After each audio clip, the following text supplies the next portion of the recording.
At ayan na nga, oras na para mag food trip.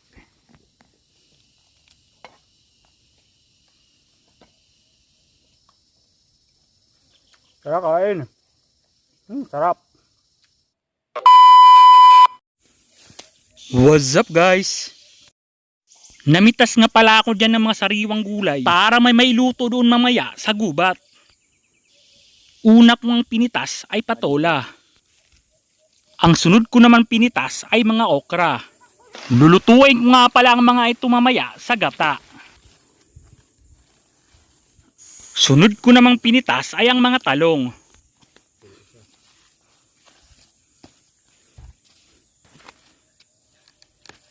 Kumuha na nga rin pala ako dyan ng sili para may konting palo ng anghang ang aking lulutuing ulam. Ang sunod ko namang pinitas ay ang mga sitaw. Ito nga pala yung mga nakuha ko guys. Nag-igib na nga rin pala kami ng tubig dyan sa may wagang balon para may magamit kami mamaya sa pagluluto. Inisa-isa ko na nga dyang hiniwa ang mga gulay na aking lulutuin.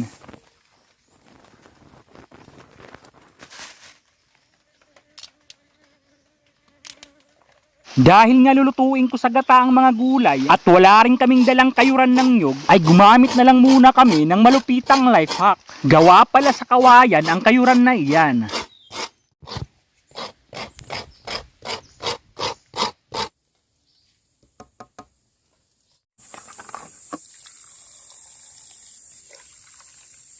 Ito lang palang gagamitin ng pagsala guys. Ito yung tinayod na nyug. Yan. Meron na siyang maliit na butas. At saka merong malinis na bunot. Ganyan lang guys oh. Yan.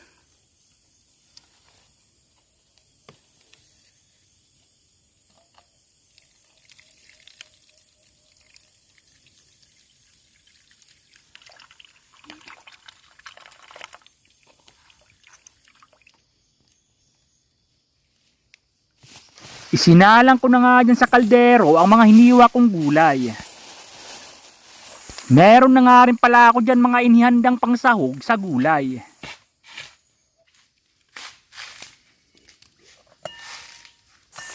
Dahil malapit na ngang kumulo, ay agad ko nang inilagay ang mga sahog.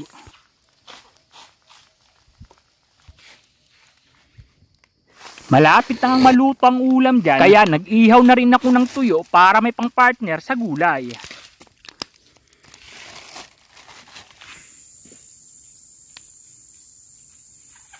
At ayan na nga, oras na para mag food trip.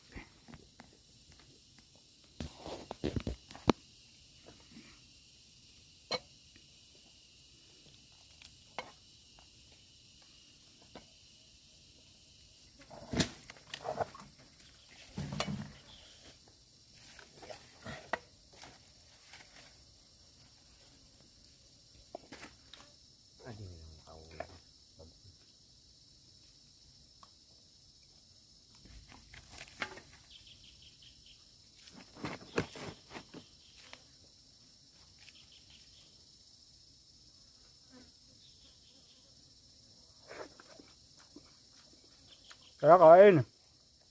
Sarap.